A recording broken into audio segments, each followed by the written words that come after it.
Hi, shall we start with the good old team news? Who's available, who's not? Who came through?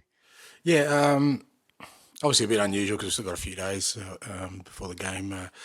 But at this stage, sort of from last week, everyone sort of got through the game okay.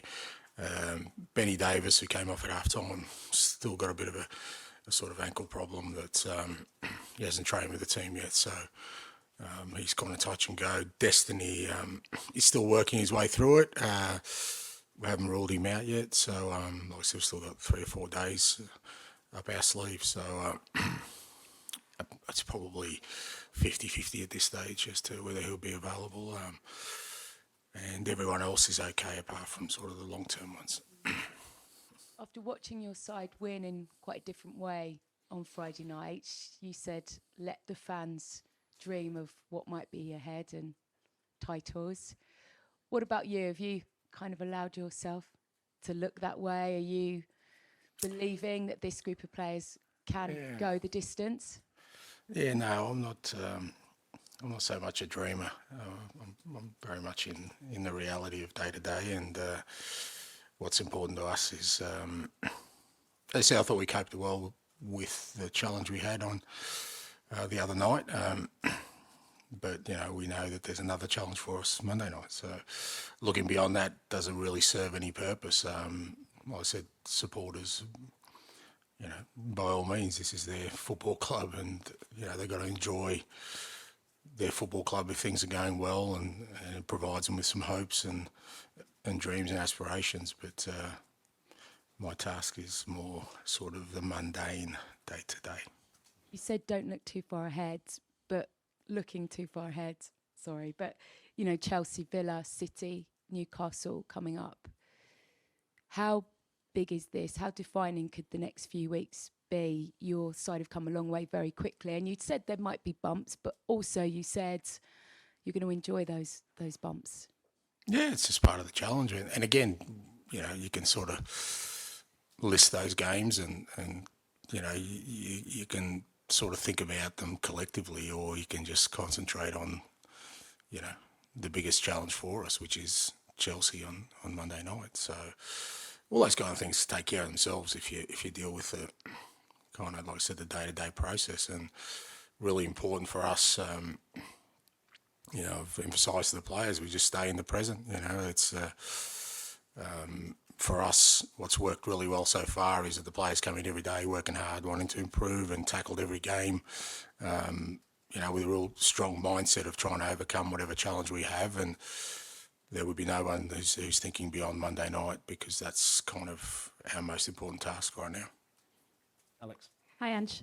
You've had over a week to prepare for Monday's game. How have you managed that time, and have you given the players some days off? Yeah, we had a couple of days off sort of straight after that game, and because obviously we had the short turnaround Monday to Friday, so we had a short turnaround between the games, so it made sense to give the lads a couple of days off. And they realise when you have a couple of days off, you work doubly hard when you're in. So they've had 3 fairly intensive days. So it's been a good week. Opportunity for us to work on a few things, physically, tactically, and I've had a solid block of training, which is good for us. We want to sort of try and compensate for the fact that we don't have a game. Obviously midweek, because we're not in Europe, and obviously the Carabao Cup, and it's really important that we try and keep our players as fit as possible, not just the starters, because obviously with our games midweek, a lot of guys aren't playing a lot, and we're going to need them. So we use that time to try and work as hard as we can in training to compensate for it. Did you go to the team meal? Look fun, the team meal? The reason it was fun was I wasn't there. So. Arsenal, City and Liverpool could go above Spurs before they play on Monday. I know you've said that you're not looking too far ahead, but how much of a focus is there on the league table right now? Are you looking at it and think, I want to stay up there? No, like I said, you don't use it as, it's the obvious barometer for how you're going, for sure. And we're in a good position.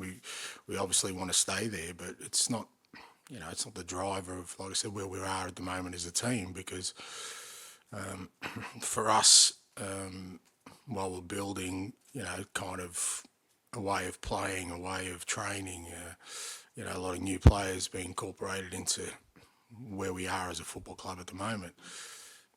Our mindset just needs to be on, like I said, tackling each challenge and really focusing on ourselves right now.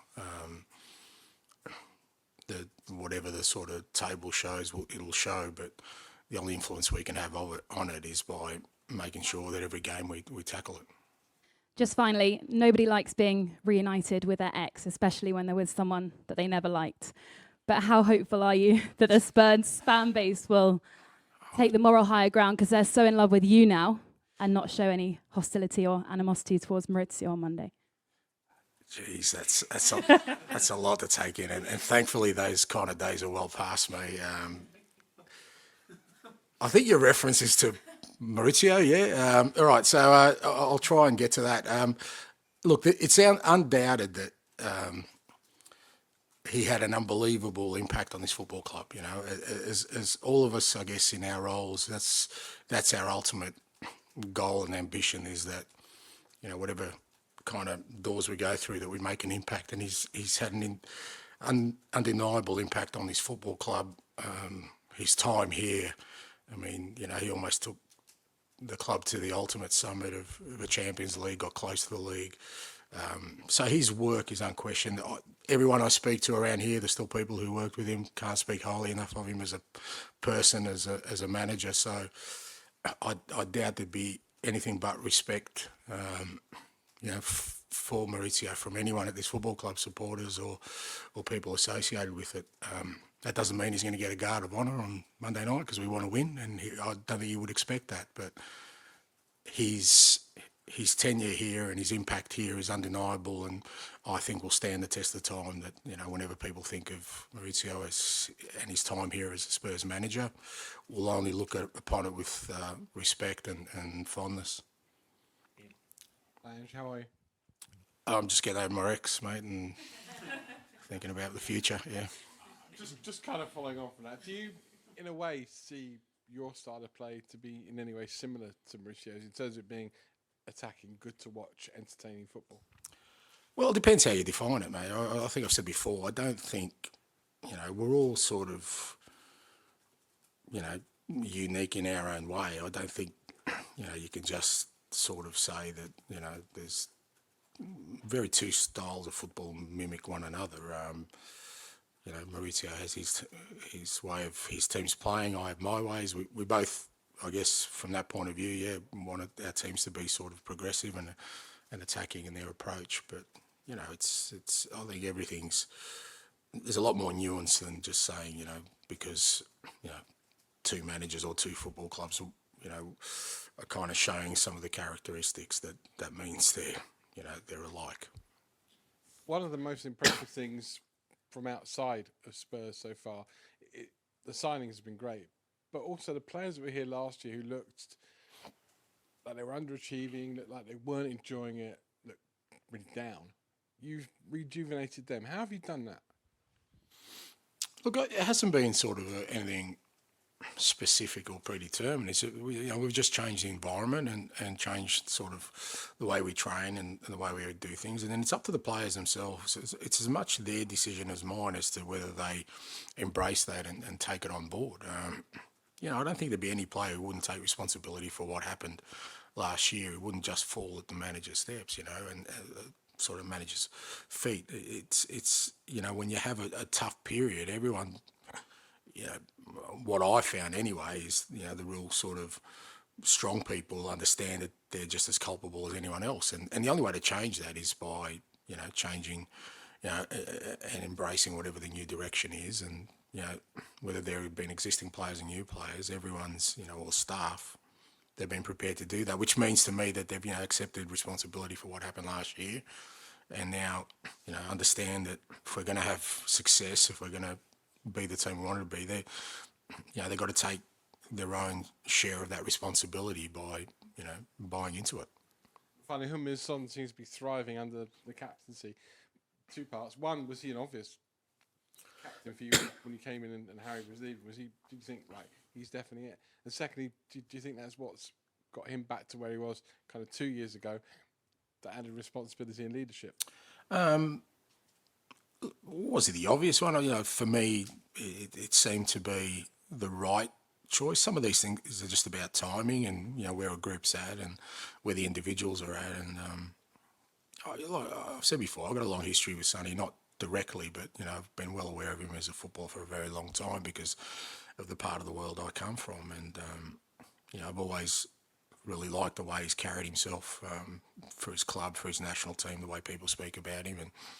And working with him here, I had no doubt he had all the qualities to be an outstanding leader, whether that was as captain or as part of the leadership group. But, you know, I think, you know, particularly with Harry leaving, there was a massive void there, and both on and off the field in terms of presence. And I just thought Sonny was, you know, was a really, you know, good choice to fill that void. And I knew he would take it in the right way. And, you know, he's